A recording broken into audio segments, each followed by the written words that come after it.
Kwa sasa tunajiuliza maswali mengi sana. Yaani ni kwa nini jamii yetu imekuwa ni jamii ambayo ina tabia ya hovyo. Vijana wengi wamelifti magrupu au naweza kusema vijana wengi wamekuwa ni wezi, wengi wana tabia mbaya. Nisiseme vijana, nasema sisi vijana wengi tumekuwa ni watu ambao tuna tabia mbaya au ni watu wa wanawake sana au tatizo ni nini?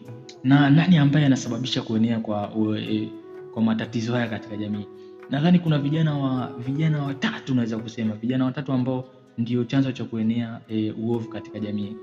Kijana wa kwanza ni kijana ambaye ni Muislamu, lakini Muislamu ambaye anaacha mafunzo yake ya dini. Yaani kijana anapokuwa, sababu dini inamwambia bwana usikabe, usiibe, usidhulumu mtu, lakini utakuta mdhulumati ni huyo Muislamu. Yaani anapoacha mafunzo yake ya dini anakuwa ni mdhulumati, muashirati. Yaani anafanya mambo yote ambayo amekatazwa na dini yake. Kwa hiyo kijana wa Kiislamu ambaye ameacha mafunzo ya dini yake pia anachangia katika kuenea ufisadi katika jamii.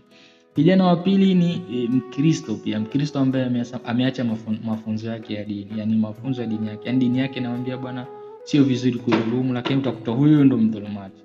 Yani ni kiongozi lakini anadhulumu. Labda ni polisi lakini hasimami haki, atendi haki, anadhulumu huku anapendelea. Yani hivyo. Kwa hiyo ameacha mafunzo ya dini yake, ndio maana anakuwa ni nani? Anakuwa ni mtu wa dhulma.